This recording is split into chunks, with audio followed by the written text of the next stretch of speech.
Hey, thank you for tuning in. If you're new here, welcome. Do any of you know what a self-contained classroom is or anything about special education? Well, I didn't, and in this video, I wanted to share with you my experience as a one-on-one paraprofessional. First, I know everyone gets confused about the titles. Paraprofessional, instructional assistant, classroom assistant, they all mean the same thing. I am a one-on-one paraprofessional, meaning I have one student in the classroom that's my sole responsibility. The classroom I work in is a preschool self-contained classroom. There is one main teacher and 3 paraprofessionals, including myself.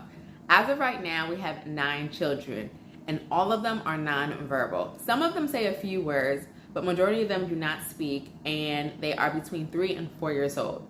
We have one student that has Down syndrome. We have another one that has cerebral palsy, and everyone just faces different challenges every single day. Ways that we deal with these challenges is communicating with each other, trying to find new ways to help the students, repeating things daily, activities, so they get familiarized in their brain how things work every day, and consistency, eye contact. So many different things we do to help these kids so they could eventually become verbal, but also communicate with us somehow.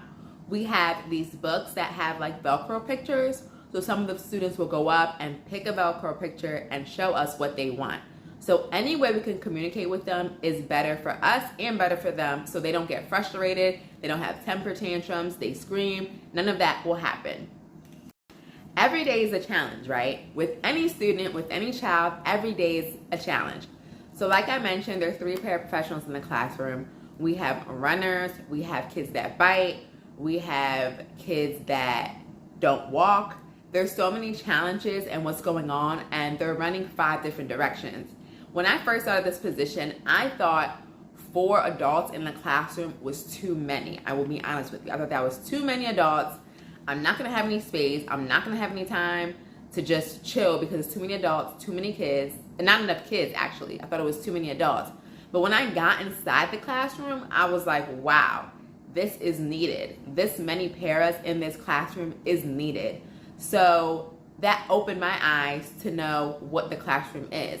And every single day I'm there, I ask questions to the other paraprofessionals, to the teacher in the classroom. I ask questions because I've never been in this position before. They don't tell me what I'm getting into when they hired me. I just appreciate the opportunity. So every day I'm asking questions, and it's great because the women that I work with, so far, so good. Like, we have a great relationship. We got each other's numbers in case anything happens. We're always, if one student runs that way, someone's grabbing them. If another student runs an opposite way, one's grabbing them. It's kind of a situation that we don't have to be told what to do. It's kind of just whatever's happening, handle it. Whoever's the closest, whoever's the fastest to handling the students. A challenge I face with the students personally, because I've never been in this position before, was not understanding their triggers. I will say there's a student that wants something, but I don't know what they want. I don't know how to communicate to them what they want. So they might start crying, they might start screaming, but if I don't let them go, show me what they want, we're never gonna figure it out. So those things have been challenging for me because I just don't know, because I've never been in that position before. Also, there's students that are not potty trained. Majority of them are not potty trained. 2 out of the 9 are potty trained. So they won't tell you they have to go to the bathroom, or they won't say pee-pee. They won't say any of those stuff. You just have to change their diapers. And when they will be potty trained, I have no idea. And I'm not sure if that's in their IEP plan as a goal to be potty trained. When it comes to circle time or morning meeting, there's students that constantly get up and walk away, constantly get up, constantly want to touch something, constantly want to grab something, and we're trying to tell them they have to sit in the circle until the meeting is done, until circle time is done, which in a gen ed classroom, it is consequences to not doing something, or they understand once you tell them to sit down, they understand that at one time. But in a special education classroom, I see the difference, and hopefully by June, they have it together, but it's gonna take them longer to get it together than a regular gen ed room. Another challenge I face every day is eye contact. I have a lot of students that do not make eye contact, but as the days went by, I'm noticing how to get them to make eye contact with me. I go down to the level, I speak to them, and I'll look at them. I'll keep looking until they lock eyes with me so I can talk. Even though we're not going to communicate and have a full conversation, I just know we're getting there, and we will get there eventually. And again, this is stuff no one's told me about. I don't know anything about kids that have autism, kids that have special needs. I don't know anything about it. So being hired in this position, I wish I knew more, but it's really nice being in the classroom, able to ask questions and just seeing how the students grow and see how they didn't do something one day, now they're doing something another day. So anyone that doesn't know anything about special education, any special needs children, it is a blessing, it is rewarding. In my opinion, it's rewarding just to see those kids, to see what they know, what they don't know, but how they eventually will grow to know something. But I just didn't have the experience, and now I'm getting the experience, so I'm excited. So I mentioned I'm a one-on-one paraprofessional. I was hired to be a one-on-one paraprofessional with a girl that has cerebral palsy inside that classroom. And I wanted to bring that up last because even though you're a one-on-one paraprofessional, you still have to do the responsibilities as the other women in the class. I can't just focus on her and just not help anyone, or like, no, this is just me. Like, this is just me. I don't have to handle anyone else in the classroom. No, I'm always down to help. I'm always helping in some kind of way. They're always helping with my student as well. Just depends on what's going on in the classroom. Everyone wears different hats. Whatever you can do at the time, that's what you do. Maybe there's a student that gravitates to me more during circle time, or during when we're walking to one area to the recess, or one area to the gym.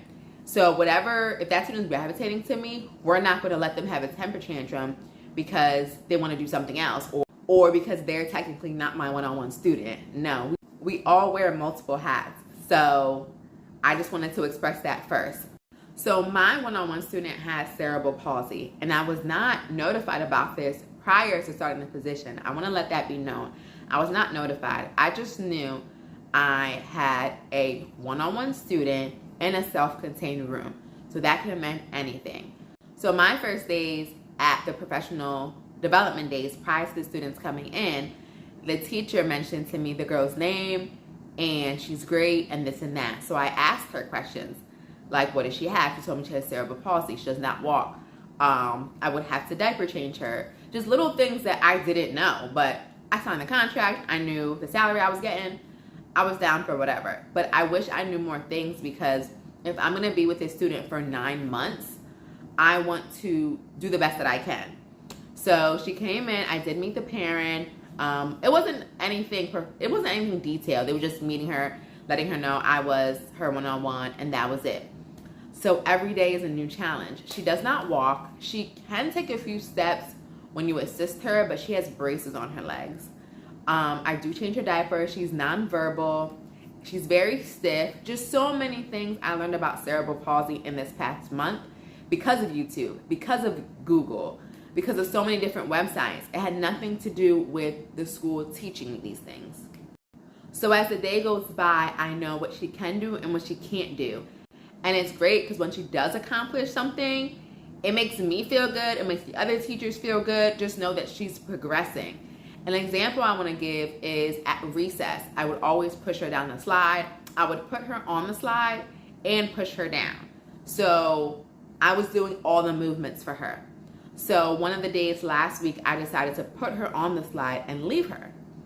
I put her on the slide and I got to the bottom of the slide and I just kept saying, come on, come on, come on. And she's waiting for me to come push her. And I'm like, come on, come on. I just kept saying, come on. I just kept saying, come on. And she was using her arms, kept using her arm, and she slid down the slide.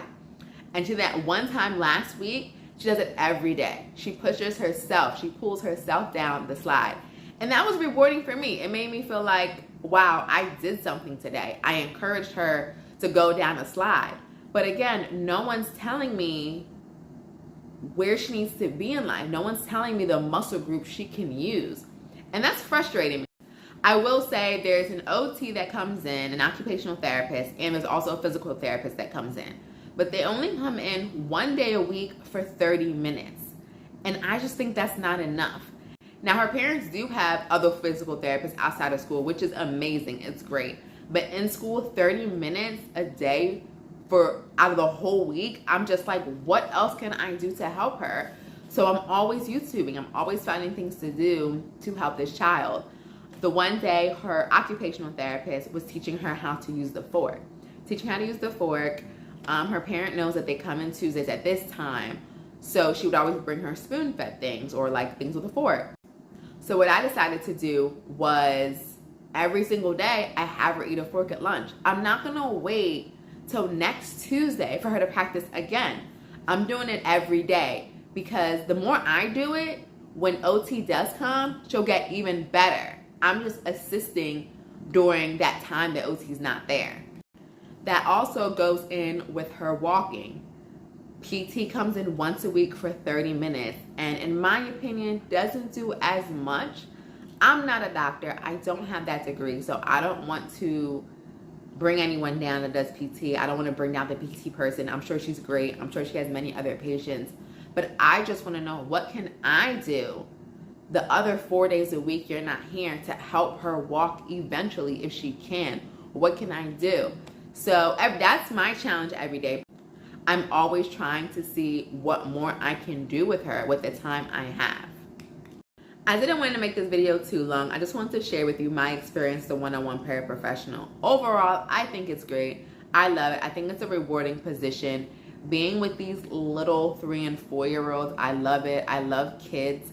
But to be in that early stages of life, to know that you can impact them as they grow, is a rewarding position for me. I believe that paraprofessionals are definitely needed when it comes to the classroom.